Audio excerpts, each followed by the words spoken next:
Құрметті қазақ елі, елімізде індет болып тараған коронавирустан құтылу үшін дәрігерлердің жұмысын қиындатпай, үйде болып, тазалыққа қатты мән берейік, сыртқа шығудан бас тартайық.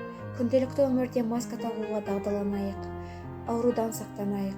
Біз біргеміз және барша Қазақстан азаматтарының үйде болуын сұранамыз. Еліміз аман, жұртымыз тыныш болсын.